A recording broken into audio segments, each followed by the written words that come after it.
Aujourd'hui, dans votre capsule VIP avec Pasteur Guy, 5 principes bibliques si tu désires vivre heureux.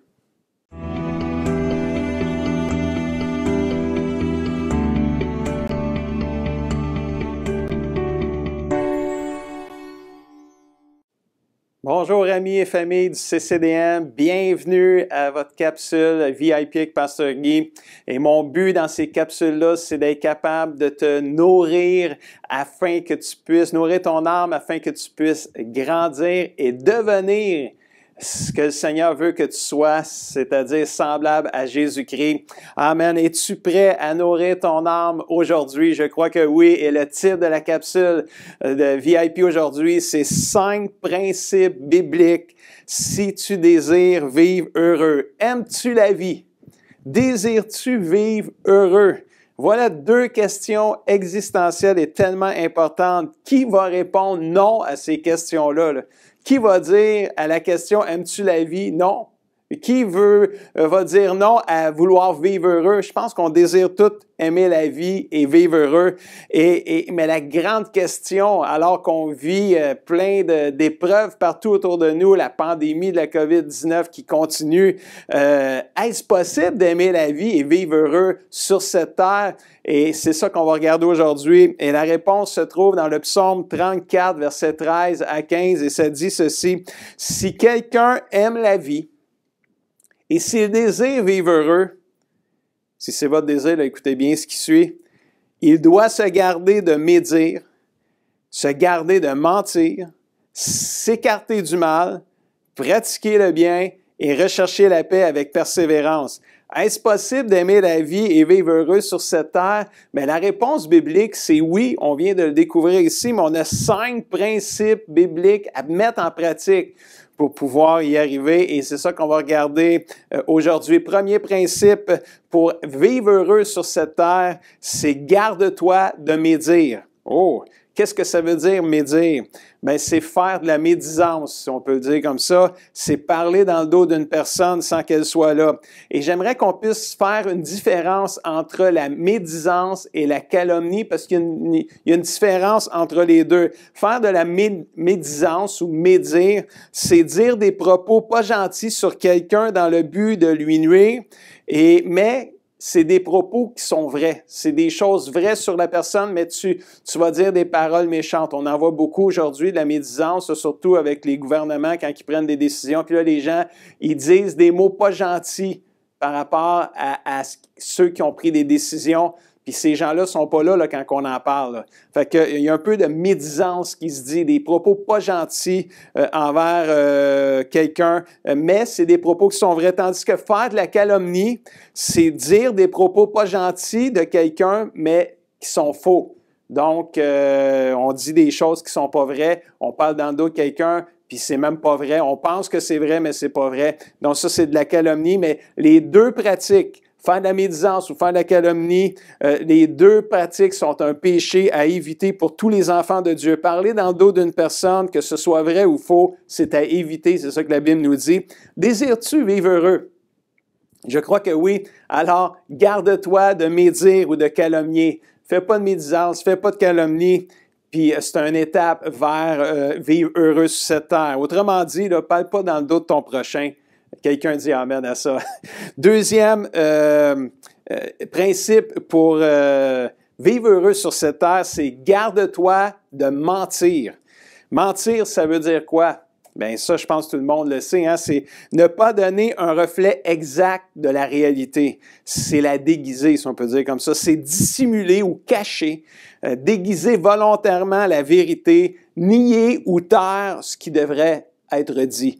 Alors, qui n'a pas menti dans sa vie pour se sortir d'une situation difficile? Le mensonge est tellement subtil, hein? On peut cacher des choses aux gens pour bien paraître, mais comment peut-on aimer la vie et vivre heureux quand nous mentons autour de nous? Bien, je pense que c'est juste impossible. Tu sais que tu mens à des gens, tu caches plein de choses aux gens, tu peux pas être bien en dedans, tu peux pas être heureux en dedans, tu peux pas aimer la vie vraiment quand tu caches plein de choses et tu vis dans le mensonge. De garder nos péchés cachés, tue notre vitalité spirituelle, nous empêche vraiment de vivre des jours heureux. Le roi David, dans la Bible, il nous en parle très bien, il le démontre très bien quand un jour, il a voulu cacher son péché d'adultère, son péché de complot pour meurtre du mari avec la femme, de la femme avec qui il avait couché. Il n'a pas avoué ses péchés tout de suite, il les a cachés, il a essayé de les cacher le plus longtemps possible, mais un jour, il s'est fait rattraper, ses péchés ont été mis à la lumière. Mais il a dit dans le psaume 32, versets 1 à 5, « Heureux, heureuse, celui ou celle que Dieu décharge de sa faute. Heureux, celui ou celle qui est pardonné du mal qu'il a commis. » Et là, lui, David, il continue, puis au verset 3, il dit, « Tant que je ne reconnaissais pas ma faute, » écoutez bien ça, là, « Tant que je ne reconnaissais pas ma faute, mes dernières forces s'épuisaient en plainte quotidienne. » C'est comme, il perdait de l'énergie à chaque jour, puis là, il se plaignait, il chialait, il était pas bien. « Mais je t'ai avoué ma faute. Je ne t'ai pas caché mes torts. Je me suis dit, je suis rebelle au Seigneur, je dois le reconnaître devant lui. Et là, toi, Seigneur, tu m'as déchargé de ma faute, tu m'as complètement libéré. » Tant que David a caché ses fautes, il n'était pas bien. Ses forces diminuaient de jour en jour, il s'épuisait, il se fatiguait et il se plaignait à journée longue. Un signe évident d'une personne qui ne vit pas des jours heureux.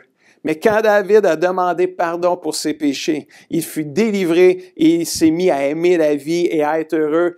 Et ça, c'est au psaume 32 qui écrit ça. Et le verset que je vous ai lu au tout début, c'est le psaume 34, puis c'est David lui-même qui l'a écrit. Il avait compris ça, là, que aimer la vie et être heureux, tu peux pas vivre dans le mensonge. Tu as besoin de vivre dans la vérité. Désires-tu être heureux? Je crois que oui, hein? Garde-toi de mentir. Sois vrai. Ne garde pas le mensonge caché en dedans toi. Confesse-le et sois libéré. Amen. Troisième principe pour vivre heureux sur cette terre, éloigne-toi du mal, nous a dit le verset au tout début. Pas besoin d'un dessin pour savoir que le mal ne rend personne heureux. Ça blesse notre prochain, ça nous blesse nous autres mêmes aussi. Et tant que la situation n'est pas réglée, c'est difficile d'aimer la vie et être heureux quand le mal est autour de nous. La Bible est remplie de versets, mes amis, qui nous disent de s'éloigner du mal. Vivre dans le mal et être heureux comme chrétien, c'est juste impossible. À moins vraiment que ton cœur soit ultra endurci, tu peux pas être heureux et vivre dans le mal. Pratiquer le mal, pratiquer le péché, tu peux pas. Quand on aime Dieu, on s'éloigne du mal. C'est ce que Dieu veut de nous. Le Proverbe 4, verset 27 nous dit, « Ne va ni à droite, ni à gauche, éloigne-toi du mal. » Amen. Proverbe 16, 17 nous dit, « Les gens qui sont droits et honnêtes s'éloignent du mal. Celui qui fait attention à sa conduite protège sa vie. » Oh, quelqu'un dit amen à ça, c'est tellement un beau verset. Si tu es un chrétien qui veut aimer la vie et qui veut désirer vivre heureux, des jours heureux, éloigne-toi du mal et du péché. Si tu pratiques le mal et le péché dans ta vie maintenant, puis tu reconnais, tu dis, moi, je suis pas là encore, là, bien, repens-toi et reviens sur le chemin du bonheur, le chemin qui mène à la vie, le chemin qui mène au ciel. Quatrième principe pour vivre heureux, pratique le bien. Wow! La meilleure façon de s'éloigner du mal, c'est de faire le bien. Quelqu'un dit amen à ça. Veux-tu faire le bien? La réponse est facile, hein? Vous allez dire oui, mais c'est un défi de le vivre. Hein? La réponse est facile à dire, mais c'est un défi à vivre. Pratiquer le bien, c'est une chose, mais le vivre vraiment là, en pratique, c'est tout un défi. Faire le bien procure une joie et un bien-être pour la personne qui la pratique. On est-tu bien quand on fait du bien à quelqu'un? Mais imagine-toi, il n'y a pas juste celui qui fait le bien qui est bien. Celui qui reçoit le bien aussi, ça y fait du bien. Alors, ça fait-tu du bien juste de parler, de faire le bien?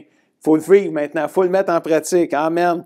Pratique le bien et non le mal, et tu aimeras la vie et tu vivras heureux. C'est ça que le verset nous dit aujourd'hui. J'en suis pleinement convaincu qu'on va le vivre. Si on pratique le bien, on s'éloigne du mal, on va être heureux. Faire le bien, ça s'apprend, mon ami. Ésaïe 1, 17 nous dit, apprenez à faire le bien. Amen. Recherche la justice, protège l'opprimé, fais droit à l'orphelin, défends la veuve, mais apprends à faire le bien. Wow, ça s'apprend. Faire le bien, c'est la meilleure arme pour combattre et vaincre le mal. Romains 12, 22, 21 nous dit, « Ne te laisse pas vaincre par le mal, mais sois au contraire vainqueur du mal par le bien. » Merci Seigneur. Mon ami, ne te laisse pas vaincre par le mal. Ne laisse rien venir t'empêcher d'aimer la vie et de vivre heureux sur cette terre. Quelqu'un écrit Amen dans le chatroom. Recherche, cinquièmement, recherche la paix avec persévérance. Le verset mentionne de rechercher avec persévérance. Puis ça veut dire qu'il y aura toujours des situations autour de toi qui vont venir combattre la paix de Dieu en dedans de toi.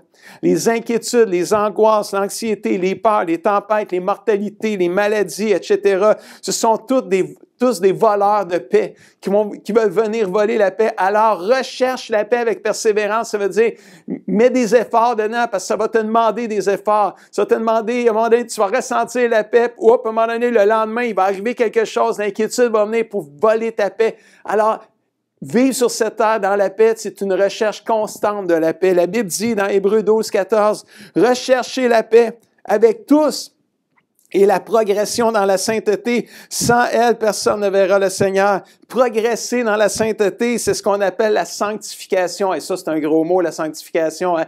Peut-être pas tout le monde qui comprend vraiment le sens de la sanctification. Mais la sanctification, si on la résume en une phrase, c'est s'éloigner du mal et faire le bien. C'est simple, la sanctification. À chaque fois que je fais le bien et que je m'éloigne du mal, je progresse dans la sainteté, je marche dans la sainteté, je vis dans la sanctification quand je fais ça comme ça. Et ça, Dieu veut ça de nous. Si j'ai de l'amertume dans mon cœur, l'amertume, c'est mal. Alors, j'ai besoin de pardonner, qui est le bien.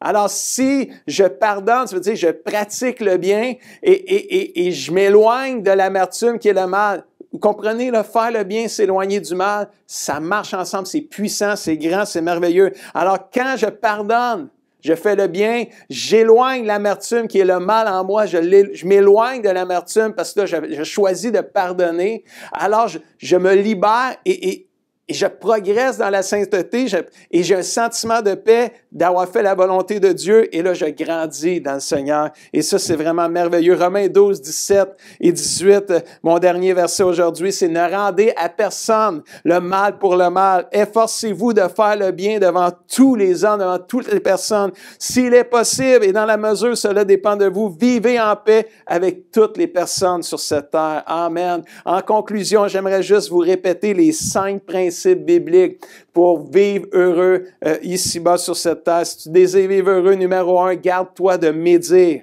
Ça veut dire cesse de parler dans le dos des autres. Si tu l'as fait, repens-toi, demande pardon et sois heureux. Garde-toi, numéro 2, de mentir. C'est-à-dire, cesse de jouer à la cachette. Cesse de sois vrai, sois honnête. Dire la vérité avec amour apportera toujours plus de bien que de mal. Éloigne-toi du mal, numéro 3. Tu ne seras jamais gagnant en pratiquant le mal, mon ami. Détourne-toi du mal. Fais le bien, n'accepte plus de vie dans le mal et sois heureux avec Dieu. Pratiquer le bien, c'est la meilleure arme pour vaincre le mal et faire un grand impact dans la vie des autres et dans notre propre vie. Recherche la paix, cinquièmement, avec persévérance. Elle est indispensable et cruciale pour vivre heureux sur cette terre.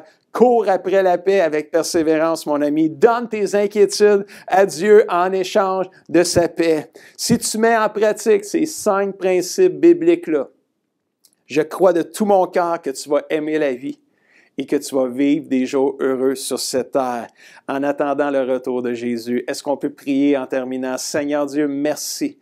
Merci pour ces vérités bibliques extraordinaires qu'on retrouve dans ta parole. Tu nous montres comment aimer la vie et comment vivre heureux sur cette terre. Tu nous le montres, tu nous l'enseignes. Maintenant, Seigneur, je te prie que tu viennes nous aider, moi et ceux qui m'écoutent aujourd'hui. Je prie que tu viennes nous aider l'un et l'autre afin qu'on puisse mettre en pratique ces principes bibliques-là et aimer la vie et vivre heureux comme des enfants de Dieu sur cette terre. Au nom de Jésus, on le prie. Tout le monde écrit Amen et Amen. Je vous laisse avec les défis de la semaine, mes amis. C'est détermine de pratiquer les 5 principes bibliques pour vivre heureux. Lis, médite et pratique les versets de la capsule d'aujourd'hui. Ça veut dire, c'est réécoute la capsule, prends des notes des versets et médite-les et pratique-les. Et si tu as aimé cette capsule-là aujourd'hui, je crois que oui, fais un pouce. Partage-la avec tes amis parce que ça va faire la différence dans leur vie à eux aussi. Puis, abonne-toi à notre chaîne YouTube si ce n'est pas déjà fait. On a des centaines de vidéos d'impact spirituel, puis il y en a plein d'autres à venir aussi cette année. Puis sur ce, je te dis à la semaine prochaine.